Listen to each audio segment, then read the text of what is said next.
tem tradição. A paz, a esperança e o vigor, unido e forte pelo esporte. Eu sou tricolor.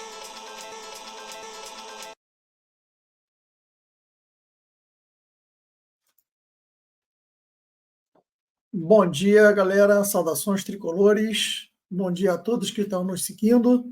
Aproveitando para pedir para deixar um like, se inscrever no canal para ajudar a gente a continuar crescendo.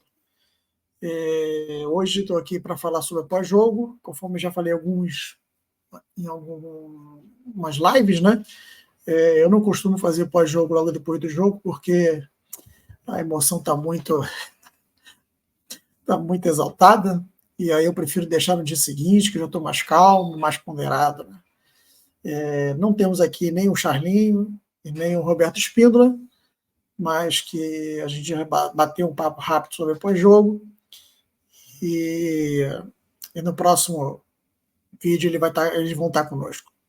Bom, análise do pós-jogo de ontem, né? O que nós temos para falar, né? Um jogo melancólico. Era um jogo que a gente precisava ter ganho, a gente tropeçou no Maracanã, então essa vitória era fundamental, tínhamos condições de ganhar, o nosso time, o elenco, ele é bom, dava para ganhar, né? Mas um jogo estranho, né? Primeiro a gente começou bem, fizemos logo o primeiro gol no início do jogo, né? Uma bela roubada de bola do Arias, Cano bem posicionado, e acho pouco ele volta a fazer gol, né? Então, graças a Deus isso é um bom resultado. Mas depois a chuva apertou demais e o jogo teve que ser interrompido, né? Teve que ser paralisado, e a paralisação durou 1 hora, né? E aí parece que essa 1 hora de paralisação, enquanto o Bahia ficou provavelmente com o dedo na tomada, né, se recarregando, parece que o Fluminense se desligou do jogo. Se desligou, já começou estranho, e foi piorando, e o Diniz bagunçou com tudo, né, gente? O Diniz realmente bagunçou, e no final 2-1 para o Bahia, resultado péssimo, que deixa a gente bem preocupado, não só com o Campeonato Brasileiro, mas com toda a temporada, né? Eu queria saber o que vocês acham. Deixa aqui seu comentário, deixa aqui as suas perguntas, que depois a gente vai responder uma por uma. Mas realmente é preocupante. E esse negócio de falar, estamos no início do ano, a gente pode estar no início do Campeonato Brasileiro, mas abril está mais próximo de julho, né, que é meio do ano, do que janeiro. Então já era para o time estar nos dando mais segurança, né? E aí, algumas coisas, a gente que daqui do canal que está sempre tentando defender o Diniz, né? A gente não passa pano, né? Mas tenta entender as coisas que estão acontecendo, mas não tem como ser diferente diante da frustração, né? A primeira coisa, seria bom se o Diniz trocasse um pouco a agressividade nas entrevistas, né? Um reativo muito forte que ele tem, por reflexões. Refletir o que ele tem feito, da forma que tem feito, conversar com outras pessoas, com os outros jogadores, ouvir um pouco a torcida, né? Porque realmente não está legal, né? Aquela parte da torcida, né, que fica apreensiva com todo o jogo do Fluminense, essa parte ela está aumentando cada vez mais. E aí vocês viram o que já aconteceu no último jogo, no Maracanã, a torcida já foi menos, né? Tem boa parte da torcida, né, que ela sempre vai a todos, né? Porque ela está ali para apoiar o Fluminense. Mas muita parte da torcida ela vai em cima do time, né? E a gente vai ter agora um clássico com o Vasco. Será que a torcida vai? Fica a pergunta. Uma outra pergunta que fica, né? Se tudo na vida tem limite, será que além de não colocar zagueiros para jogar, ter colocado 6 atacantes não demonstra que esse limite já foi ultrapassado? Será que não está na hora de começar a repensar e diminuir um pouco esse jogo diferente? Nos deu o título, sim, nos deu.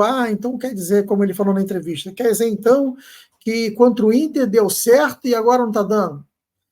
O Inter deu certo em parte, né? Eu acho que o Inter perdeu os gols que normalmente não era para perder, né? Então a gente contou um pouco com a sorte também, né?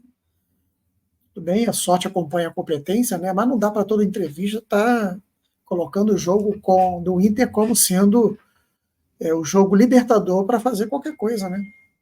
Então acho que ele precisa um pouco parar, refletir o que está fazendo e dar uma ponderada.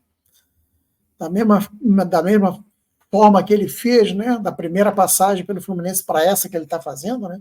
Eu acho que aquele período civil de reflexão, eu acho que está um pouco na hora de refletir, né?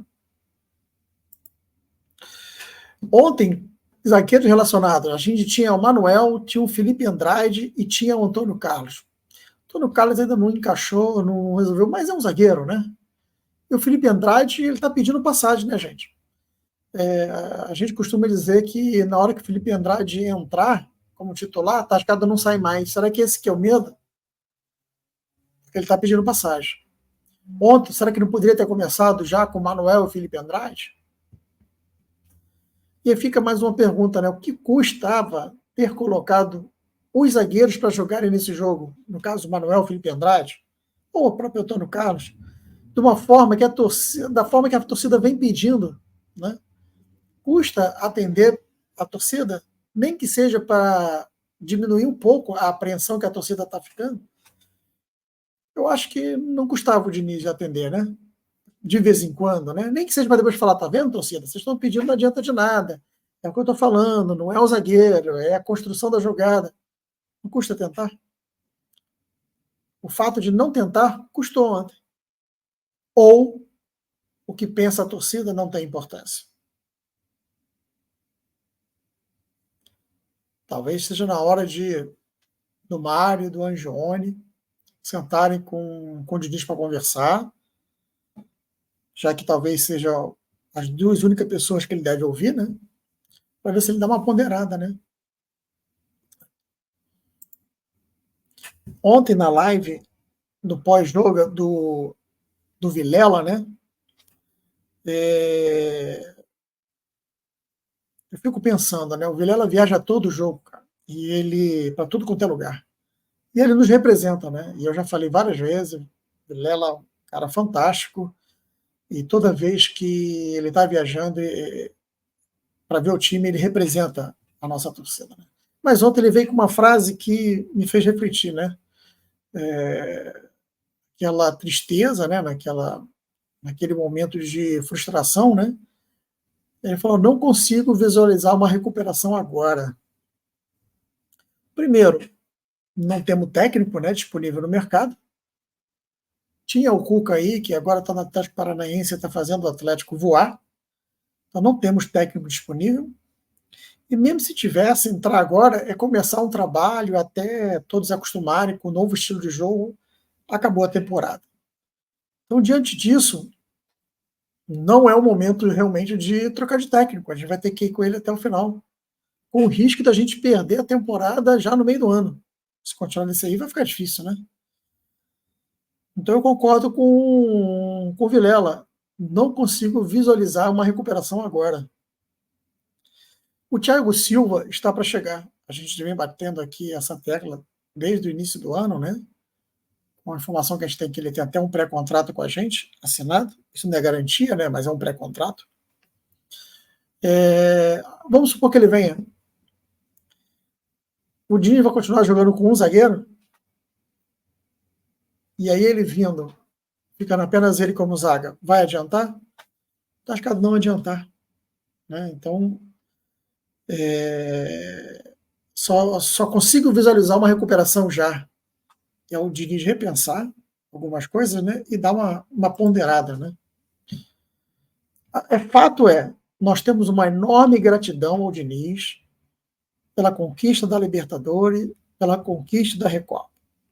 Não só isso, gratidão pelo futebol vistoso, empolgante, que empolgou todo o Brasil no ano passado. Não empolgou só o Brasil, né? Muitas partes do mundo começaram a olhar para a gente, para o nosso futebol, né? A ponto de pensar no dinizismo, né? Que é chamado, para a categoria de base.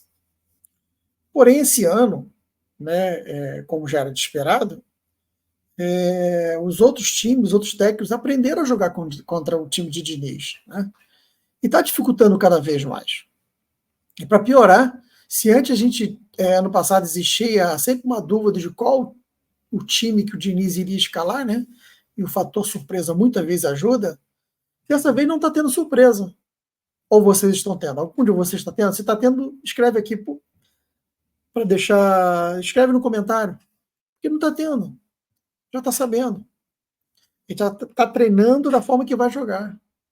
E assim o técnico adversário também está sabendo. E o pior, está sabendo que a zaga vai, por exemplo, com o Martinelli. Um ótimo jogador, mas que não tem estatura para ser zagueiro. E nem aquele cacoete de zagueiro, né, que encostar no atacante para não deixar subir. Não tem. Não tem. Ah, sim, realmente, o jogo de cabeça, né, jogada aérea, tem que não deixar a bola ser alçada na área. Tá, mas o técnico já estão vindo com o famoso chuveirinho, só alça na bola o tempo inteiro. Então, de várias bolas sendo alçada, algumas vai passar. E quando passar, é fatal. É fatal. Eu fico imaginando o André e o Martinelli uma hora se cansando. Eles estão lá para ser volante, né? E uma hora vai desanimando, né? Vai cansando, vai desanimando. Eu não sei se vocês estão vendo, mas a gente olha alguns jogadores dentro de campo desanimado, semblante desanimado. Né? Então começa com semblante desanimado, a gente vê o André, a gente vê o Martinelli, a gente vê o Arias com semblante desanimado. E aquele desânimo, ele transforma em irritabilidade. Né? Então a gente está vendo nossos jogadores mais irritados. Por quê? Estão desanimando, não sabem o que fazer para mudar, só deve torcer, e acaba ficando irritado. O próprio John Kennedy caiu de produção e continua jogando de forma irritada. Ontem, acho que se tivesse mais 10 minutos de jogo, ele poderia ser expulso. Né? Eu acho que é assim, um jogo ou outro, porque está perdendo, né? Precisamos de virar um jogo, e aí você jogar o volante para a zaga, ok. Mas daí, ser um novo time do Fluminense, com um volante na zaga, eu não quero isso para o meu Fluminense. Tá? Não quero, para mim já deu. Eu não sei isso para vocês. E eu pergunto, essa gratidão que a gente tem pelo Diniz, por tudo isso, botado a gente numa outra prateleira, será que a gente não está sequestrado por essa emoção de gratidão? Fica a pergunta. Torcemos para o Fluminense. E isso faz toda a diferença, isso faz a gente estar acompanhando sempre, a gente vai continuar acompanhando. Por quê? A gente não torce para o time. A gente incentiva o time, a gente apoia o time, mas torce para o Fluminense. Volto a dizer, a gente torce para o Fluminense e apoia o time. Abraça o time. Todo jogador que briga, que luta, que tem garra, a gente abraça o time. Abraça o jogador. Mas vamos continuar torcendo para o Fluminense, mas o time vai acabar perdendo esse apoio da torcida. Da torcida que vai aos estádios, que vai parar de ir. Vai parar de ir, e aqueles que forem já vão começar a vaiar com 10 minutos de jogo. Daqui a pouco vão começar os cânticos, né? De chamando disso, daquilo. Isso vai aumentar a tensão do time, que já é tenso, e aí começa a trajetória, né, de perda de temporada, né? Esse é o roteiro, né? Todos nós já sabemos disso, e o próprio Diniz sabe. Então, o meu apelo é para o Diniz refletir, que ele possa, atender de vez em quando a torcida, né? Tudo bem, eu acho que talvez ele saiba mais que a torcida, né? Mas atende a torcida. Né? A torcida que bota lá em cima. Pedir ao Mário e ao Angeloni para interceder pela torcida, para conversar, para ele dar uma ponderada, dar uma melhorada nisso, né? Para que a gente possa começar o jogo do Fluminense sem aquela apreensão. Que hoje a apreensão da torcida ela começa na véspera. Você vê, o time que está treinando já sabe que o Diniz vai colocar aquele que está treinando Ontem o time do Bahia foi claro, chegou no segundo tempo, botou mais um centroavante. E assim fica muito difícil. Próximo jogo nosso, de acordo com a agenda de abril, né? É contra o Vasco. E aí? Qual vai ser o time? Vamos continuar jogando com o volante na zaga? Irritando a torcida? Vai começar um clássico que já não deve ter muita gente na torcida, né? Vai começar um clássico já irritando a torcida? É isso? Ou vai colocar 2 zagueiros e trazer a torcida para apoiar até o final? É uma questão de escolha, de decisão. Meus amigos, para vocês que chegaram até aqui, nos ajude a continuar crescendo. A nossa primeira meta, que era de 200 inscritos, que era até 30 de abril, graças a vocês a gente alcançou antes, já estamos com 211, mas a gente quer então chegar a 300 no final desse mês. Então compartilhe esse conteúdo para mais pessoas, se inscreva, coloque o sininho para poder ter a notificação, né? E vamos continuar ali unindo forças, porque unido e forte pelo Flu sempre coloca, unidos nós somos mais fortes. Quero agradecer a vocês que chegaram até aqui. Mais na frente a gente deve ter um outro vídeo, mas esse é mais curto, apenas falando sobre o pós-jogo. Até a próxima, galera. Saudações tricolores.